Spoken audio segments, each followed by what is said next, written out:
سامعین السلام علیکم۔ NHK ورلڈ جاپان کی اردو سروس سے محمد زبیر حاضر ہے۔ آج پیر ہے اور جنوری کی 31 تاریخ۔ پیش خدمت ہیں آج کی اہم خبریں۔ جاپان کی سیلف ڈیفنس فورسز SDF نے ٹوکیو میں ایک بڑے مرکز پر کورونا وائرس سے بچاؤ کے بوسٹر شاٹس یعنی اضافی ٹیکے لگانے شروع کر دیے ہیں۔ یہ مرکز ٹوکیو کے اوتیماچی ضلع میں ایک سرکاری عمارت میں ایسے لوگوں کو تیسرا ٹیکہ لگانے کے لیے پیر کی صبح کھولا گیا جو اضافی ٹیکہ لگوانا چاہتے ہیں۔ حکام کی جانب سے پیشگی بکنگ کروانے کا عمل قبول کرنے کے آغاز کے بعد تقریباً 9 منٹ میں ہفتے کے روز تک کے 6 روز کی مدت کے لیے تقریباً 4300 افراد کی گنجائش مکمل بھر گئی۔ SDF کے ایسے افسران جو طبی معالج بھی ہیں، ان کی جانب سے پوچھ گچھ کے بعد وہاں آنے والے افراد ویکسینیشن بوتھوں میں داخل ہوئے۔ نرسوں نے ویکسین لگانے سے پہلے ان کے نام کی جانچ پڑتال کی اور ان کی صحت کے بارے میں سوالات پوچھے۔ اس مرکز پر 18 سال یا اس سے زیادہ عمر کے لوگ ماڈرنا ویکسین کے اضافی ٹیکے لگوانے کے مجاز ہیں۔ اس تیسرے ٹیکے کے لیے انہیں ٹکٹ کی ضرورت ہے اور یہ کہ وہ کم از کم 6 ماہ قبل اپنا دوسرا ٹیکہ لازماً لگوا چکے ہوں۔ آئندہ پیر کے روز سے ہر روز کے لیے بکنگ کی گنجائش کو بڑھا کر 2160 کر دیا جائے گا۔ صرف اسی مقصد کے لیے وقف ایک ویب سائٹ کے ذریعے بکنگ کروائی جا سکتی ہے۔ وزارت دفاع کو توقع ہے کہ ٹیلی فون کرنے والوں کو لائن ملنے میں دشواری ہو سکتی ہے اور وہ لوگوں پر زور دے رہی ہے کہ آن لائن بکنگ کروائیں۔ جاپان کے صحت حکام نے پیر کے روز شام 6:35 تک ملک بھر میں کورونا وائرس کے 60,838 نئے متاثرین کی تصدیق کی ہے۔ پریفیکچر کے لحاظ سے عدد و شمار کے مطابق ٹوکیو میں متاثرین کی تعداد 11,771، اوساکا میں 6,243، کاناگاوا میں 7,001، آئیچی میں 3,982 اور سائتاما میں 3,611 تھی۔ بین الاقوامی محققین کے ایک گروپ کا کہنا ہے کہ اس کے مطالعات سے معلوم ہوا ہے کہ کورونا وائرس کی متغیر قسم اومیکرون چوہے نما جانور ہیمسٹر کے پھیپھڑوں میں متغیر قسم ڈیلٹا کی نسبت کم شدید علامات کا سبب بنتی ہے۔ کاواوکا یوشیہیرو اس گروپ کے رہنماؤں میں سے ایک ہیں۔ وہ یونیورسٹی آف ٹوکیو کے انسٹیٹیوٹ آف میڈیکل سائنس میں پروجیکٹ پروفیسر ہیں۔ محققین نے متغیر اقسام اومیکرون اور ڈیلٹا سے متاثرہ الگ الگ ہیمسٹروں میں علامات میں فرق کا معائنہ کیا۔ ان کا کہنا ہے کہ وائرس سے متاثر ہونے کے 3 روز بعد متغیر قسم اومیکرون سے متاثرہ ہیمسٹرز کے پھیپھڑوں میں متغیر قسم ڈیلٹا کے مقابلے میں بہت کم مقدار میں وائرس تھا۔ ان کے مطابق CT تصاویر سے پتہ چلتا ہے کہ ان میں ایسے کیسز تھے جن میں متغیر قسم ڈیلٹا سے متاثرہ جانوروں کو نمونیا ہوا تھا۔ تاہم انہیں معلوم ہوا ہے کہ متغیر قسم اومیکرون کے متاثرین کے پھیپھڑوں میں صرف ہلکی سوزش تھی۔ اس گروپ کا کہنا ہے کہ ہیمسٹرز پر کیے گئے اس کے مطالعات سے پتہ چلتا ہے کہ متغیر قسم اومیکرون مرض پیدا کرنے کی کم صلاحیت رکھتی ہے اور متغیر قسم ڈیلٹا کی نسبت اس کی افزائشی صلاحیت کم تر ہے۔ اس کی علامات ہلکی ہونے کے باوجود محققین اب بھی خاص طور پر معمر افراد اور کمزور مدافعتی نظام کے حامل افراد کو چوکس رہنے کی تاکید کر رہے ہیں۔ شمالی کوریا نے درمیانے فاصلے تک مار کرنے والے بیلسٹک میزائل کا اتوار کے روز تجربہ کرنے کی تصدیق کر دی ہے۔ حکمران ورکرز پارٹی کے اخبار رودون سیمون نے پیر کے روز کہا کہ ہواسونگ 12 قسم کا میزائل ملک کے شمال مغربی علاقے سے سمندر کی طرف بلند راستے پر داغا گیا جو زیادہ اونچائی تک پہنچ سکنے کے لیے معمول سے زیادہ بلند عمودی زاویہ ہے۔ اخبار نے یہ بھی کہا ہے کہ اس تجربے سے ہواسونگ 12 قسم کے ہتھیاروں کے نظام کی کارروائی کی درستگی، سلامتی اور مؤثر ہونے کی تصدیق ہوئی ہے۔ اس نے کہا کہ میزائل تیار اور نصب کیا جا رہا ہے۔ ہواسونگ 12 کی پہنچ کا تخمینہ 5000 کلومیٹر تک ہے جو امریکی علاقے گوام تک کا فاصلہ طے کرنے کی صلاحیت کے مساوی ہے۔ حکومت جاپان شمالی کوریا کی جانب سے اتوار کے روز میزائل کے تجربے کے بعد اپنی نگرانی کو تیز کرنے کا ارادہ رکھتی ہے اور انتہائی چوکس ہے۔ پیونگ یانگ نے بلند راستہ استعمال کرتے ہوئے معمول سے تیز عمودی زاویے پر میزائل تجربہ کیا ہے۔ باور کیا جاتا ہے کہ اس میزائل نے بحیرہ جاپان میں جاپان کے خصوصی اقتصادی زون سے باہر گرنے سے پہلے 800 کلومیٹر تک کی پرواز کی اور تقریباً 2000 کلومیٹر کی بلندی تک پہنچا۔ جاپان کے وزیر اعظم کشیدا فومیو نے میزائل داغنے کو اقوام متحدہ کی سلامتی کونسل کی قراردادوں کی خلاف ورزی قرار دیا اور کہا کہ انہوں نے پیونگ یانگ سے سخت احتجاج کیا ہے۔ اتوار کے روز کا مذکورہ میزائل تجربہ شمالی کوریا کا رواں سال کا 7واں تجربہ تھا۔ جاپان کے سرکاری حکام نے خبردار کیا ہے کہ شمالی کوریا کی دھمکیاں ایک نئی سطح پر چلی گئی ہیں۔ حکومت نے امکان ظاہر کیا ہے کہ پیونگ یانگ بین البراعظمی بلاسٹک میزائلوں یا جوہری ہتھیاروں کے تجربات دوبارہ شروع کر کے اس سے بھی بڑا خطرہ کھڑا کر سکتا ہے۔ جاپان، امریکہ اور جنوبی کوریا شمالی کوریا پر بات چیت کے لیے وزارت خارجہ کا اجلاس منعقد کرنے پر غور کر رہے ہیں۔ جاپانی حکومت پیونگ یانگ پر سختی کے ساتھ یہ زور دینے کے لیے بین الاقوامی برادری کے ساتھ تعاون کرے گی کہ وہ تحمل کا مظاہرہ کرے۔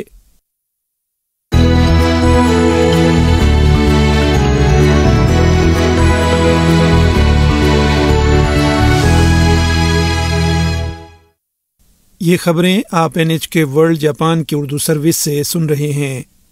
اور اب کچھ مزید خبریں۔ اقوام متحدہ کے سیکرٹری جنرل انطونیو گوتریس نے میانمار میں فوج کی جانب سے غیر عسکری حکومت کا تختہ الٹے جانے کو 1 سال مکمل ہونے کے موقع پر بین الاقوامی برادری سے میانمار کے شہریوں کے ساتھ اظہار یکجہتی کی اپیل کی ہے۔ جناب گوتریس نے گزشتہ سال 1 فروری کو میانمار میں ہوئی فوجی بغاوت کو 1 سال مکمل ہونے سے قبل اتوار کے روز ایک بیان جاری کیا۔ انہوں نے کہا، گزشتہ سال میانمار میں تشدد کی کارروائیوں میں اضافہ ہوا، انسانی حقوق اور انسانیت کا بحران گہرا ہوا اور غربت میں تیزی سے اضافہ ہوا۔ جناب گوتریس نے متعلقہ فریقوں سے انسانی حقوق اور بنیادی آزادیوں کے احترام کا مطالبہ کرتے ہوئے کہا کہ اقوام متحدہ اور اس کے شراکت داروں کے لیے ضرورت مند افراد کو امداد کی فراہمی کی غرض سے ان تک رسائی انتہائی اہم ہے۔ جناب گوتریس نے متعلقہ فریقوں سے انسانی حقوق اور بنیادی آزادیوں کے احترام کا مطالبہ کرتے ہوئے کہا، اقوام متحدہ اور اس کے شراکت داروں کے لیے ضرورت مند افراد کو امداد کی فراہمی کی غرض سے ان تک رسائی انتہائی اہم ہے۔ اقوام متحدہ نے اندیا دیا ہے کہ وہ میانمار کے لوگوں کی خاطر اقدامات کو تحریک دینے کی غرض سے جنوب مشرقی ایشیائی ممالک کی تنظیم کے ساتھ تعاون کو مضبوط بنائے گی۔ میانمار کی فوج زیادہ تر دیہی علاقوں میں جمہوریت نواز قوتوں اور مسلح نسلی گروہوں کے ساتھ لڑائی جاری رکھے ہوئے ہے۔ روس نے نیٹو اور یورپی سلامتی تنظیم سے اس کے اس عزم کی وضاحت کا مطالبہ کیا ہے جس کے مطابق وہ سلامتی کو تقویت دینے کے لیے دیگر ممالک کو داؤ پر نہیں لگائیں گے۔ روس کے وزیر خارجہ سرگئی لاوروف نے اتوار کے روز کہا کہ روس نیٹو اور تنظیم برائے یورپی سلامتی و تعاون کو اس وضاحت کے لیے باضابطہ درخواستیں بھیج رہا ہے۔ انہوں نے دلیل دی کہ اگر یوکرائن کو نیٹو کی رکنیت دی گئی تو یہ اس اتحاد کے عزم سے برعکس ہوگا۔ جناب لاوروف نے اپنا یہ مطالبہ دہرایا کہ نیٹو کو وسعت نہ دینے کی قانونی دستاویزی ضمانت دی جائے۔ انہوں نے زور دیا کہ اس سے روس کے جائز مفادات کی مکمل برابری کے ساتھ پورے یورپی براعظم کی سلامتی یقینی بنائی جا سکے گی۔ دریاسنا روس کی سلامتی کونسل کے سیکرٹری نیکولائی پیتروشیف نے ان امریکی انتباہات کو مسترد کر دیا کہ روس فروری میں یوکرائن پر حملہ آور ہو سکتا ہے۔ جناب پیتروشیف نے اتوار کے روز نامہ نگاروں سے گفتگو کرتے ہوئے کہا کہ روس جنگ نہیں چاہتا۔ NHK کی جانب سے کیے گئے ایک سروے میں آدھی سے زیادہ کمپنیوں نے خواتین کاروباری منتظمین کی شرح کے جاپانی حکومت کے ہدف کے جلد حصول کو مشکل قرار دیا ہے۔ حکومت نے کاروباری قیادت مثلاً منتظمین اور اعلیٰ انتظامی عہدیداروں کے مناصب پر خواتین کی تقرر کا تناسب رواں دہائی میں جلد از جلد 30% تک بڑھانے کا ہدف مقرر کیا ہے۔ 24 دسمبر سے 14 جنوری تک لیے گئے اس جائزے میں شامل کی گئی تمام 100 بڑی کمپنیوں نے سوالات کے جوابات دیے۔ 53 کمپنیوں نے کہا کہ اس ہدف کا جلد حصول مشکل ہے۔ صرف 4 کمپنیوں نے بتایا کہ وہ پہلے ہی یہ ہدف حاصل کر چکی ہیں، جبکہ 9 کمپنیوں نے کہا کہ وہ جلد یہ ہدف حاصل کر لیں گی۔ 6 کمپنیوں نے کہا کہ وہ اس ہدف کے حصول کی ضرورت محسوس نہیں کرتی۔ کئی جوابات میں بتایا گیا کہ کمپنیوں میں خواتین ملازمین کا تناسب ہی کم ہے یا نسبتاً کم خواتین منتظمین یا اعلیٰ انتظامی عہدیدار بننے کی خواہاں ہیں۔ چند کمپنیوں نے بتایا کہ بعض انتظامی عہدے جن پر خواتین تعینات تھیں وہ ختم ہو گئے کیونکہ ڈیجیٹلائزیشن کے باعث اسٹوروں وغیرہ کی تعداد کم ہوئی ہے۔ انہوں نے بتایا کہ کورونا وائرس کی وبا کے باعث اس رجحان میں اضافہ ہوا ہے۔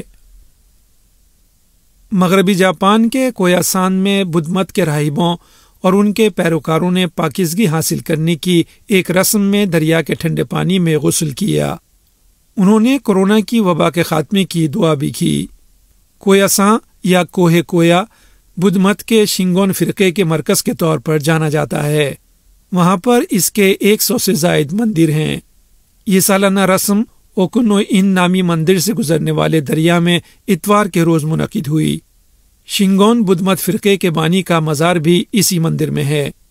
سفید لباس پہنے ہوئے اور اپنے ہاتھوں میں مالائیں لیے 8 افراد نے غسل کی رسم میں حصہ لیا۔ کورونا وائرس سے بچاؤ کی احتیاطی تدبیر کے طور پر وہ ایک دوسرے سے فاصلہ رکھتے ہوئے دریا میں داخل ہوئے۔ وہ لکڑی کے گٹکے بجاتے ہوئے سترا منتر گا رہے تھے۔ رسم کے وقت صبح 10 بجے فضا اور پانی دونوں کا درجہ حرارت 0 درجے سینٹی گریڈ تھا۔ اور سامعین، آخر میں آج کی اہم خبریں ایک بار پھر سن لیجئے۔ جاپان کی سیلف ڈیفنس فورسز SDF نے ٹوکیو میں ایک بڑے مرکز پر کورونا وائرس سے بچاؤ کے بوسٹر شاٹس یعنی اضافی ٹیکے لگانے شروع کر دیے ہیں۔ یہ مرکز ٹوکیو کے اوتیماچی ضلع میں ایک سرکاری عمارت میں ایسے لوگوں کو تیسرا ٹیکہ لگانے کے لیے پیر کی صبح کھولا گیا جو اضافی ٹیکہ لگوانا چاہتے ہیں۔ حکام کی جانب سے پیشگی بکنگ کروانے کا عمل قبول کرنے کے آغاز کے بعد تقریباً 9 منٹ میں ہفتے کے روز تک کے 6 روز کی مدت کے لیے تقریباً 4300 افراد کی گنجائش مکمل بھر گئی۔ SDF کے ایسے افسران جو طبی معالج بھی ہیں، ان کی جانب سے پوچھ گچھ کے بعد وہاں آنے والے افراد ویکسینیشن بوتھوں میں داخل ہوئے۔ نرسوں نے ویکسین لگانے سے پہلے ان کے نام کی جانچ پڑتال کی اور ان کی صحت کے بارے میں سوالات پوچھے۔ اس مرکز پر 18 سال یا اس سے زیادہ عمر کے لوگ ماڈرنا ویکسین کے اضافی ٹیکے لگوانے کے مجاز ہیں۔ اس تیسرے ٹیکے کے لیے انہیں ٹکٹ کی ضرورت ہے اور یہ کہ وہ کم از کم 6 ماہ قبل اپنا دوسرا ٹیکہ لازماً لگوا چکے ہوں۔